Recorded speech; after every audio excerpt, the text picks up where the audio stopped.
Assalamualaikum warahmatullahi wabarakatuh. Ketemu lagi teman-teman di Bang Napi Channel. Channel apa adanya, tidak ada apa-apanya. Berita menarik 2 hari ini saya lewatkan. Pertama soal Thomas Cup, di mana eh, kontingen bulu tangkis Indonesia kembali membawa eh, medali emas, dan Piala Thomas itu kembali ke Indonesia setelah 19 tahun berlalu tidak pernah tercapai. Namun miris ketika perhelatan ini ditutup, bendera merah putih tidak dikibarkan di sana. Ini kegagalan negara ketika meributkan baliho dan bendera bertuliskan kalimat La ilaha illallah, bendera Al-Liwa dan Ar-Raya yang hitam dan putih itu. Sebentar-sebentar kadrun, sebentar-sebentar HTI, sementara bendera merah putih tidak mereka urus di luar negeri begitu. Nah, ini memalukan sekali. Jadi, ini kegagalan total bagi pemerintahan negara Indonesia. Itu yang pertama.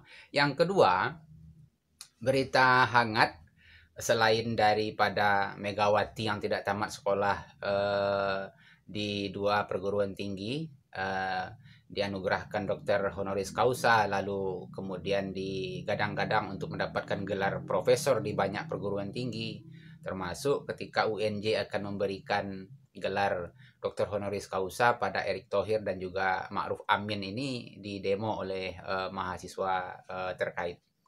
Lalu yang ketiga adalah hari ini hari sidang pertama, sidang para pembantai 6 Laskar FPI di kilometer 50. Nah, jadi ada 2 polisi yang tinggal menjadi terdakwa pada kasus ini. Yang satu orang namanya yang disebutkan dalam banyak pemberitaan itu sudah tewas atau sudah mati begitu. Matinya juga mati kecelakaan, entah ia mati atau dimatikan. Nah, teman-teman, kalau kita lihat beritanya seperti yang diliris oleh media nasional, Antara, kemudian ada banyak lagi media-media kecil yang mengutip, itu para pelaku ini hanya dijerat dengan pasal 338 KUHP, yaitu pembunuhan tidak berencana, disertakan dengan pasal penganiayaan, pasal 351 KUHP, ayatnya pun ayat 3 begitu. Ayat 3 itu penganiayaan yang menyebabkan orang terbunuh, nyawa orang hilang begitu. Jadi hukumannya, ya ancaman hukumannya maksimal hanya 7 tahun. Jadi jungto dengan pasal 55 ayat 1 ke 1 KUHP, itu pasal penyertaan. Jadi turut serta melakukan perbuatan penganiayaan dan lain-lain sebagainya. Ini sudah bisa kita prediksi bahwa dalam dalam dakwaan itu yang dibuat oleh JPU itu, ini sudah bisa kita prediksi arahnya, bahwa nanti putusan ini akan diarahkan ke pasal 351 ayat 3 KUHP, yaitu penganiayaan yang menyebabkan terjadinya nyawa orang hilang, yaitu yang menyebabkan nyawa orang hilang, penganiayaan yang menyebabkan hilangnya nyawa seseorang. Nah, sudah jelas. Jadi paling tinggi ya vonisnya, kalau nanti sampai banding kemudian mereka kasasi, ya paling tinggi ya 3 tahun. Paling tinggi ya kalau 351 pasal 3 itu.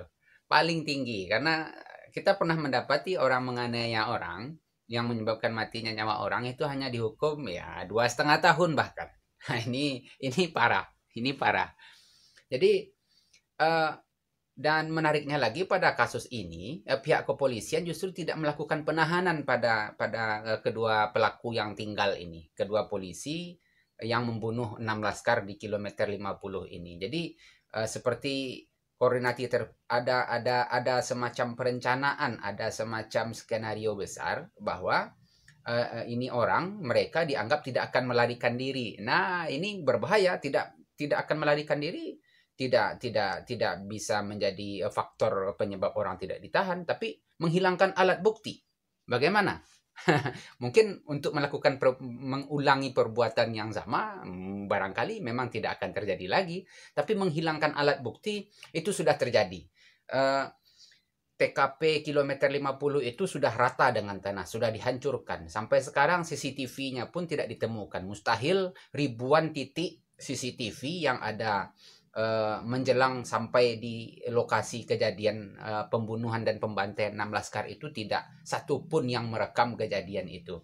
Tidak memberikan petunjuk satu pun apa yang terjadi di lokasi itu. Nah, ini sangat mencurigakan. Jadi dan tidak mungkin perkara ini putus pada polisi yang pangkatnya rendah-rendah saja. Ini pasti ada komando. Jadi sudah bisa kita pastikan ya, ini ada komando.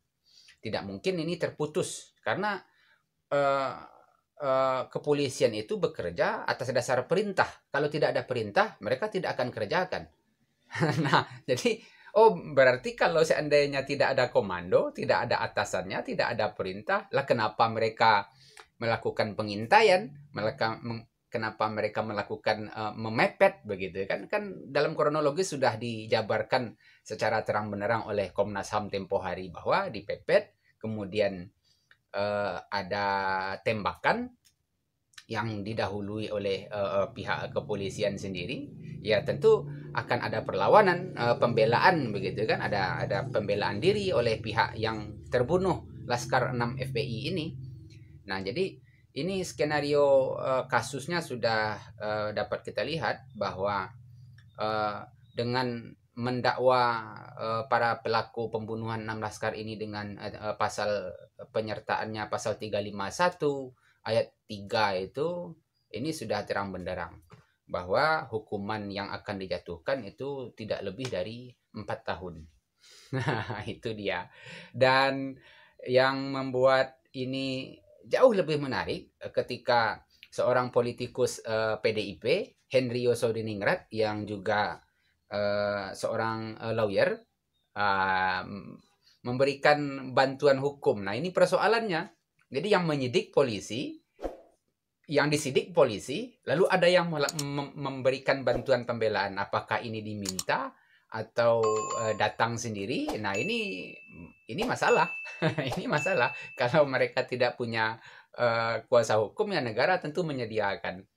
Nah, kita kan pernah ada kasus, kita pernah ketahui bahwa ada kasus yang oleh kepolisian dibela habis-habisan ketika penyiram novel Baswedan itu di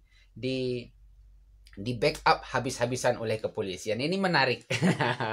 Jadi ini menarik, dan tentunya ini perlu kita cermati bahwa perkara penyiraman novel Baswedan, pembunuhan 6 laskar ini adalah presiden hukum terburuk di masa pemerintahan Jokowi. Kita ikuti perkembangan beritanya. Assalamualaikum warahmatullahi wabarakatuh.